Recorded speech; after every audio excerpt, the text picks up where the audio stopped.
From the Ticats Audio Network, this is Morreale and Hitch.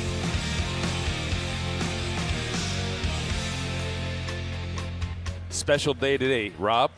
This is our 50th show. Our 50th. Is it 50th? This is a big thing. Is it 50 or I thought We shouldn't have got by one. Yeah, that's true. Shouldn't have got by. This is the Morreale and Hitch Podcast. We have a special day today. It's the 50th show. We're at the Legends Luncheon here in Hamilton, and we got two legends. Ugh. Legends. I'll tell you a story before. The first legend to my left, I started in Toronto in 95 and went through rookie camp, long rookie camp. Vets didn't come in till late. So I didn't know this gentleman beside me until he rolled in. And about a day after he rolled in, we had this altercation. Do you remember Something the about big scissors? dude, Joe Thornton? The big D lineman came from the NFL. We got through one preseason game. We ended up getting cut. But he went after Jerry. I'm talking to Calvin Tiggle, by the way. I wanted to lead up to it. This is the legend, Calvin Tiggle. Remember you went after Jerry? Yes. So big dudes gets cut. He's a big man, like big, 340, big dude. He doesn't want to leave the stadium. Doesn't want to leave the locker room. And he gets cut because he's hurt. That's what they say. So he's blaming Jerry, who is our team doctor, therapist, nicest guy in the world. Mm-hmm. And he picks up a pair of scissors and starts trying to go at Jerry. Well, Mr. Tiggle found out, and in lightning speed, that he had that helmet in his head, and he was in that back room to protect Jerry like nobody's business. And that was my introduction to Calvin Tiggle, and I've been scared of him ever since. That's a good sign right there. But how you doing? Do you remember that? I do remember that. I was like, this is the CFL. What the hell's going on around here? Man. But to be honest with you, Crowder's Cap, I was scared myself. I really was. You had adrenaline going. You didn't flinch, flinch, man. man. You didn't flinch. Right, I didn't, because like you explained, Jerry, man, he taped our ankles. Everything. He took care of He's us. a good person. Good person, good-hearted person, and for someone to react like that to that wonderful human being, you couldn't do nothing but to be to his side, try to help him out. I think to Baltimore assist. came out. Yes. Baltimore came out. Southeast CC. Oh, man.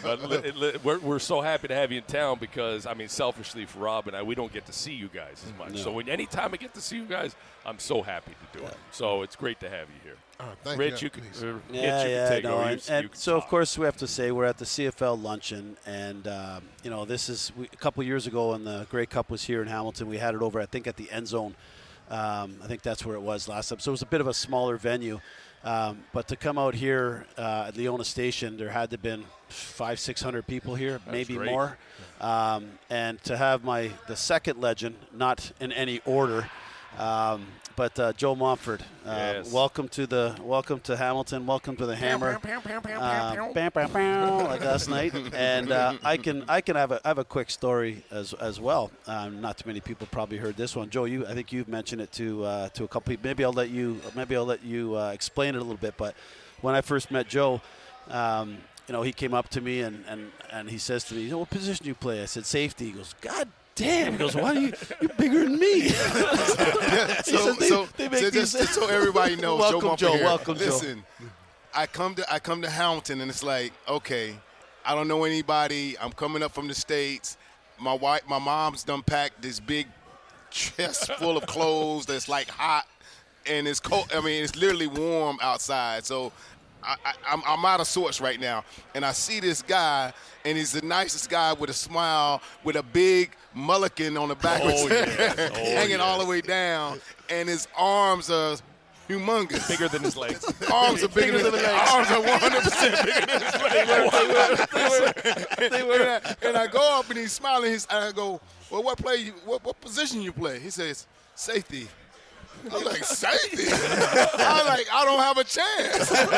If he's playing safety, what the linebackers look like, Yeah. But that was my story in terms of,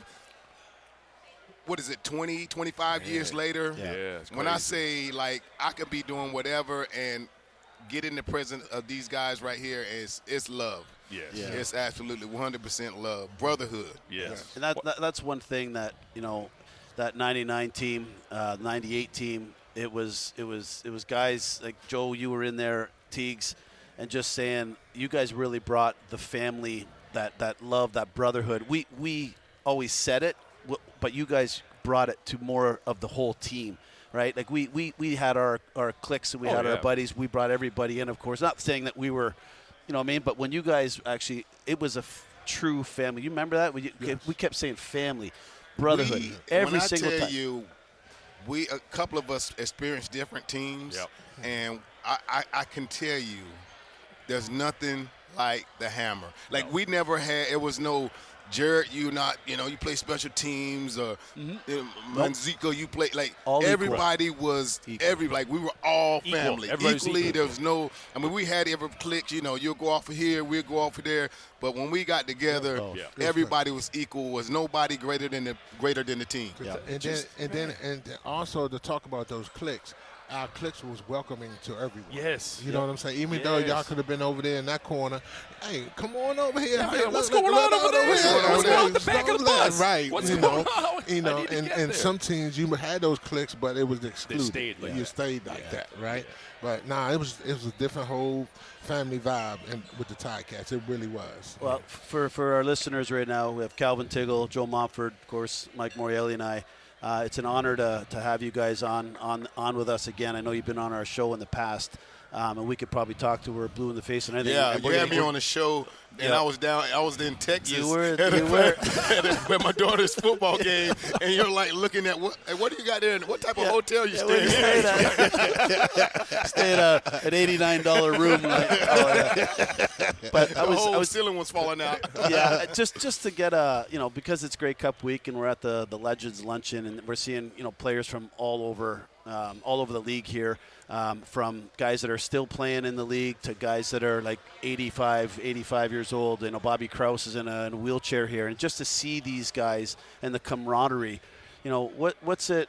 Any one of you guys want to answer? What is it? How do you feel when you come here? You not only see that your teammates, but you see other guys with other jerseys on that we played against, and it's like you never missed a beat with them. Like, explain that feeling, because you guys are not in Canada, right? For me, man, it's all. I forget the guy that's the center for BC, number 60. I forget his name, but to look at him, I immediately identify Chris Perez. Because they, and I'm friends with Chris on. It's so funny, like you're part of CFL's a whole big family, so. Yeah.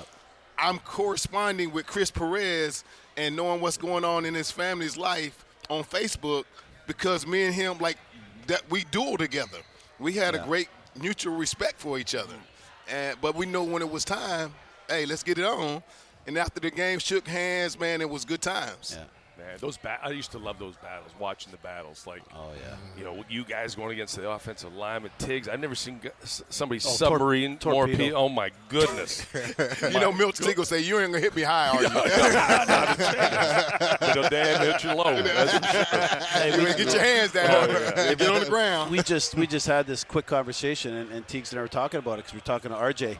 And we just said I was just talking about Tiggs, the way he came in, and the guys, the unsung heroes, the Philbricks and the Campbells that took the guard in the center and pulled those guys and moved two guys moving three to create a hole for him in that A and B gap to fire through. Just was talking about that on the ride here. Yeah, so that I just brought that up, and it's like you don't. Those guys never ever had their names in the papers, right? Philbrick and those guys, and then Teagues would come through, but always teammate first. Always would say, I wouldn't have had any of these tackles without these guys. And that's I got the chills. I got chills in my arms. We were just saying it right now. Me, absolutely. The humility that these guys had, that Jeff Cummings and the Philbricks and the Mike Campbells, these guys opening holes to make Calvin and I become defensive player of the years, and Hitchcock become, and like it was just like unheard of, and no jealousy, nothing, just strictly love. Like, hey, how can we do better for you to get better?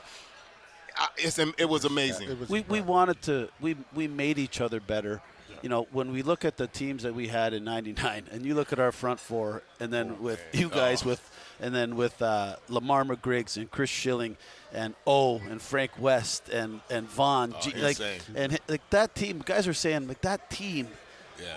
Even a guy like Derek McCready never won a championship until that day. And he comes up and won it. Like Kelly Wilshire just said, do you remember the battles that we had when they had Flutie and they had guys like when you were in Toronto, the battles that we had against each other, and then guys come to our team and we start playing together again, and it's just but like I said, those battles, Okiki, Hall of Famer, you know what I'm saying, Neil Ford, these battles, and we talk about, hey, Neil, just understand, Fleiser is our rookie. We just saw Fleiser our rookie. You dogged him out. We about to put in a Mac pick, and we about to set you straight. We about to light you up. Yep. And this big 400-pound man, Tiggs is ear holding him, knocking him out. Good night. Because you don't mess with our rookies. He a part of the family now. Took care of each other, man. Took care of each other. That's the way it was. We had Dave Hack on offense because Dave turned into Jimmy. And once he turned into Jimmy, look out. Jimmy is a problem.